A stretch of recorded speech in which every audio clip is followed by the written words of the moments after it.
तुम्हारे सिवा कुछ ना चाहत करेंगे कि जब तक जिएंगे मोहब्बत करेंगे। जय हिंद दोस्तों, स्वागत है आप सभी का आपके अपने प्यारे से YouTube channel BSR learning point में।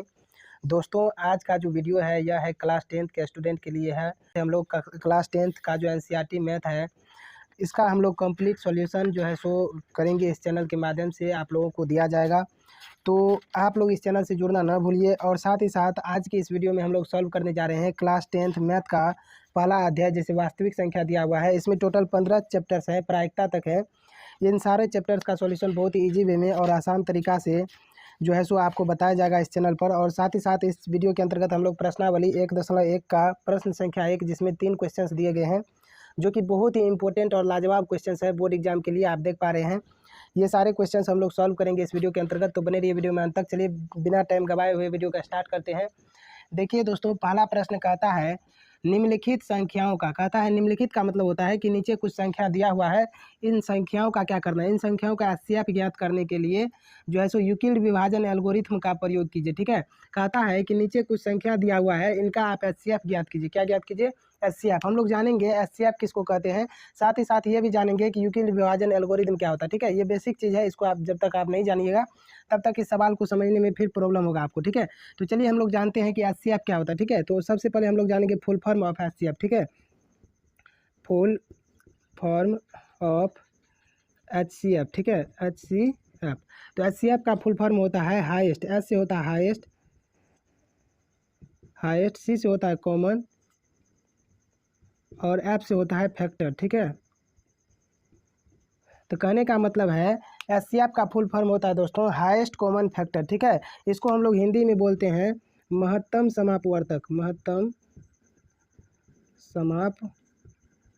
ठीक है, महत्तम समापवर्तक बोलते हैं, और इसको शॉर्ट फॉर्म में हम लोग MOSO भी बोलते हैं। ठीक है, MOSO भी बोल देते हैं, और अंग्रेजी में हम लोग इसको HCF बोलते हैं।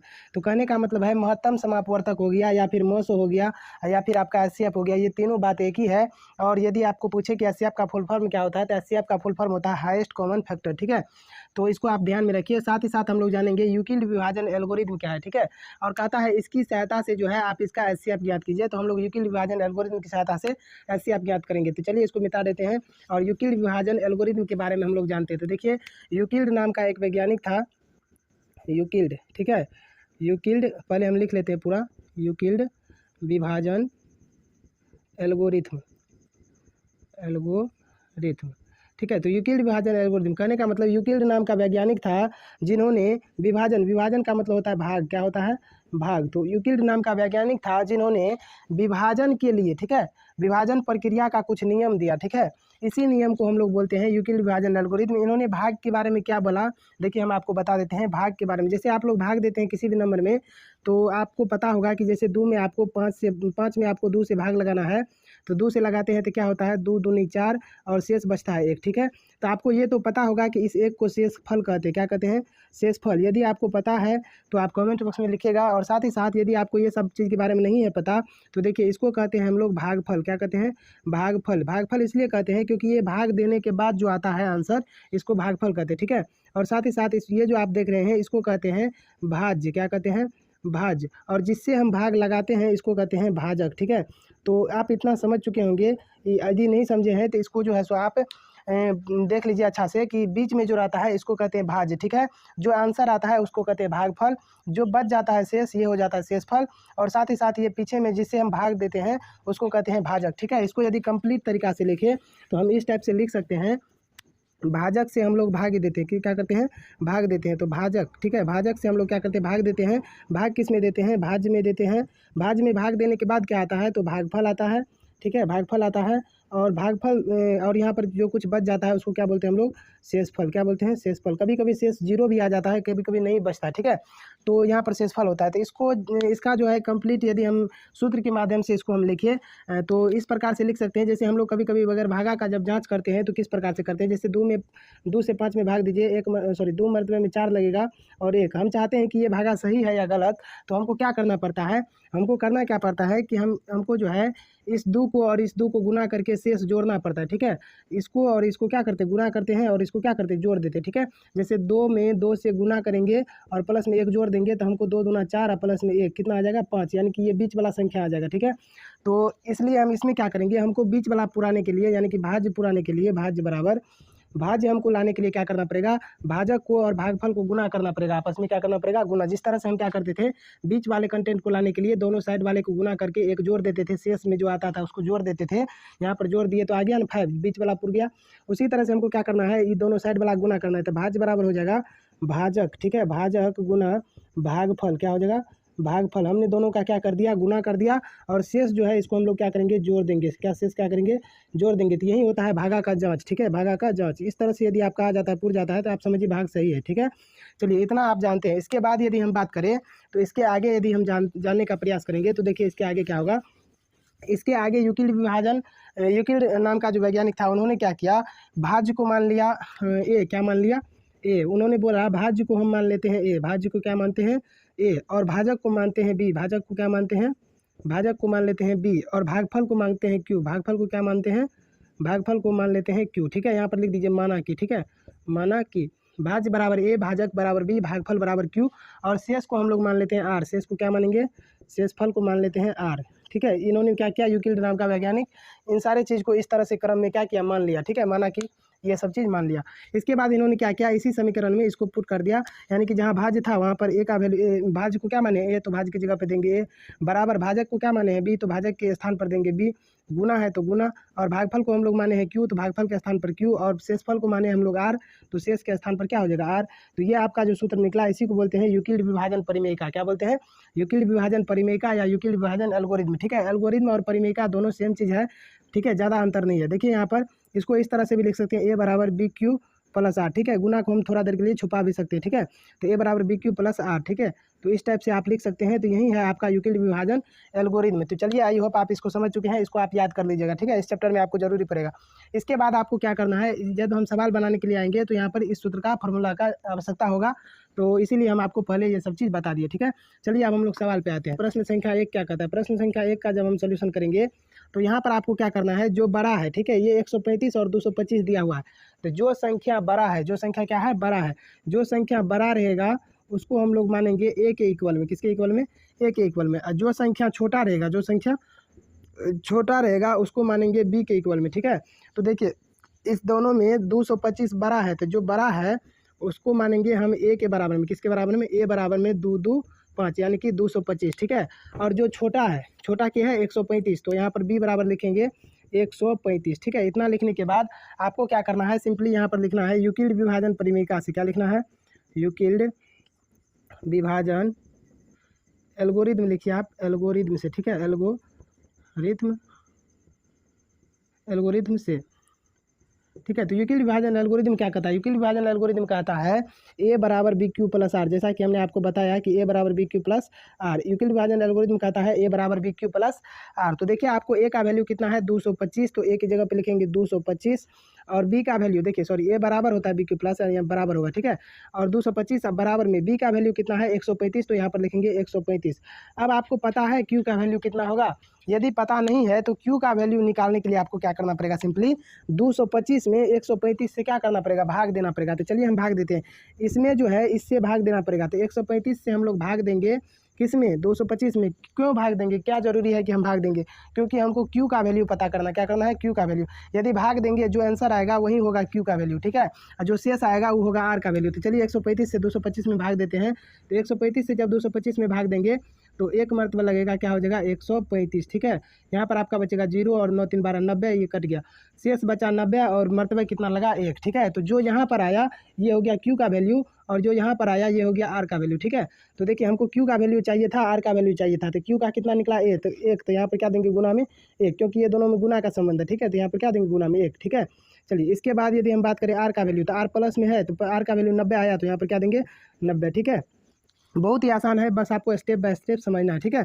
अब यहाँ पर आपको क्या करना है, यहाँ पर आपको कुछ नहीं करना है, बस थोड़ा सा काम करना है आपको। ये जो आप 135 देख रहे हैं इसको उठा के यहाँ पर लाइए, ठीक है, इसको उठा के कहाँ लाइए, यहाँ पर इसके जगह पे, ठीक है। और ये जो 90 दिख रहा है ये 135 की जगह पे लाइए, ठीक है।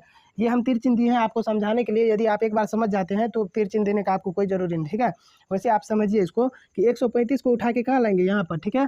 और 90 को उठा के कहाँ लाएंगे, यहाँ पर। तो 135 को जब उठा के लाएंगे तो हो जाएगा 135, बराबर है तो बराबर। और 90 को उठा के कहाँ लाए, 135 की जगह पे, तो हो गया यहाँ पर 90, ठीक है। अब फिर से वही बात, अब हमको Q का वैल्यू और R का वैल्यू पता करना है। तो 90 से हम 135 में भाग देंगे, तो 90 से भाग दीजिए आप 135 में, ठीक है। तो 90 से जब 135 में भाग देंगे तो एक मरतबा आएगा 90 और यहाँ बचेगा 45, ठीक है। ये हो गया शेष। तो जो यहाँ पर आता है वो होता है Q का वैल्यू और जो यहाँ पर आता है वो क्या होता है, R का वैल्यू, ठीक है। तो देखिए Q का वैल्यू कितना आया 1, तो गुना में लिखेंगे 1 क्योंकि दोनों में गुना का संबंध है, प्लस R का वैल्यू आया 45 तो यहाँ पर लिखेंगे 45, ठीक है। अब आपको जब इतना आ जाता है तो आपको क्या करना है, सिंपली जब तक 0 नहीं आएगा लास्ट में तब तक हमको ये प्रक्रिया करना है, ठीक है।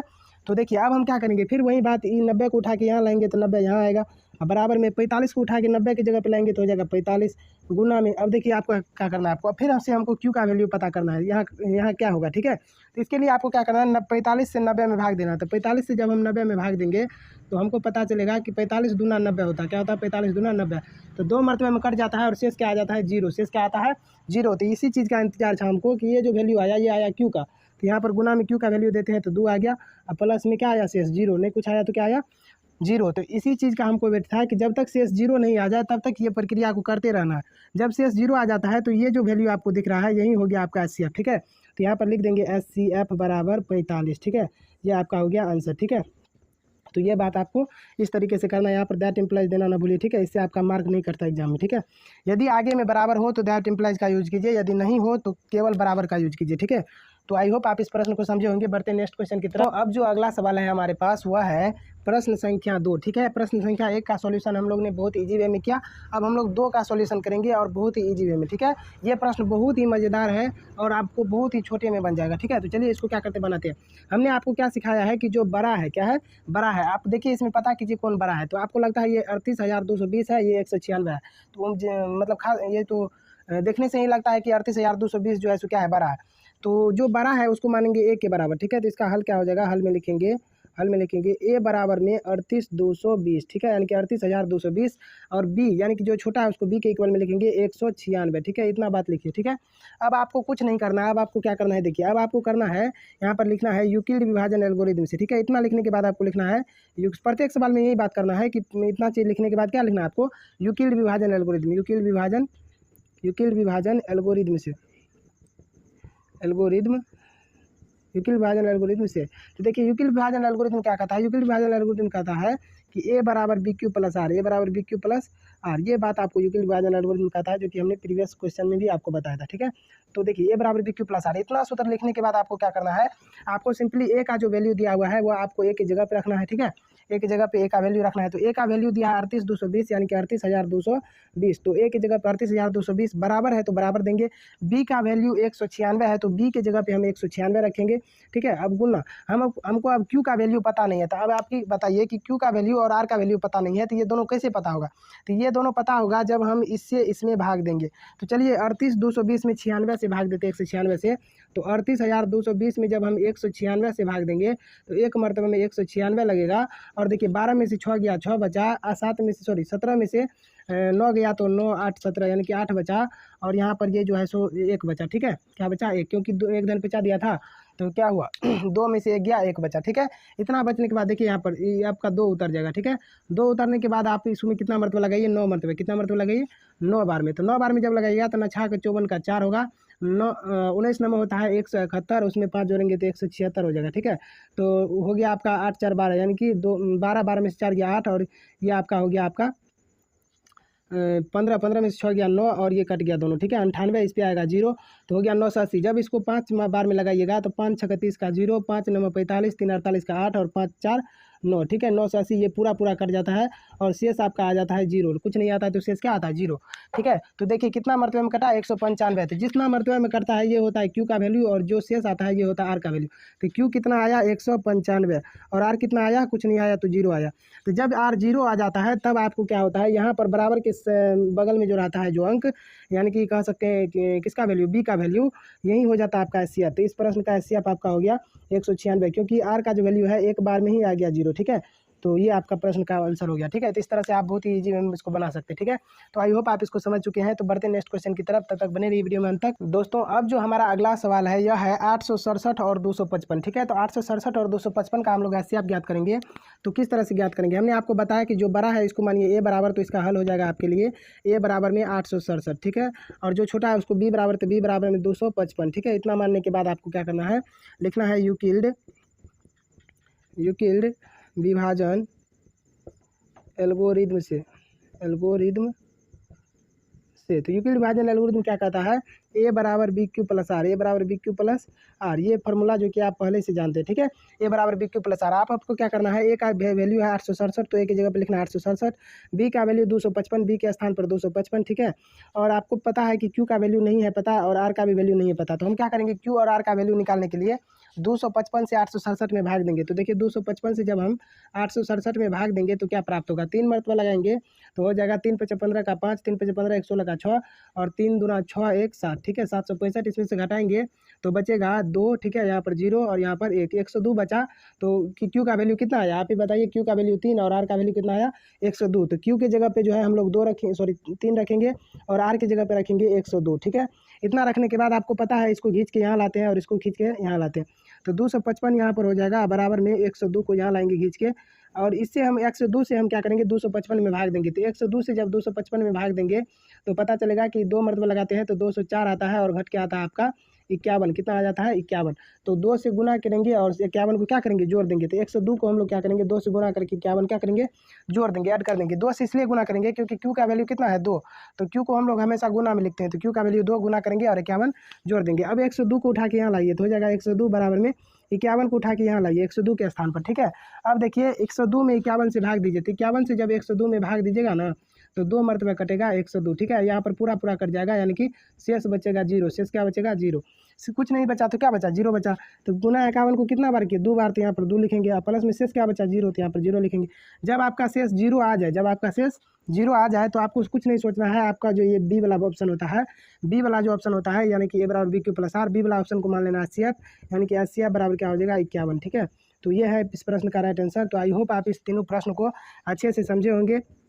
ठीक है, तो वीडियो यदि पसंद आया तो वीडियो को लाइक कीजिए, अपने दोस्तों के साथ शेयर भी, चैनल को सब्सक्राइब जरूर करें। मिलेंगे नेक्स्ट वीडियो में, तब तक के लिए जय हिंद।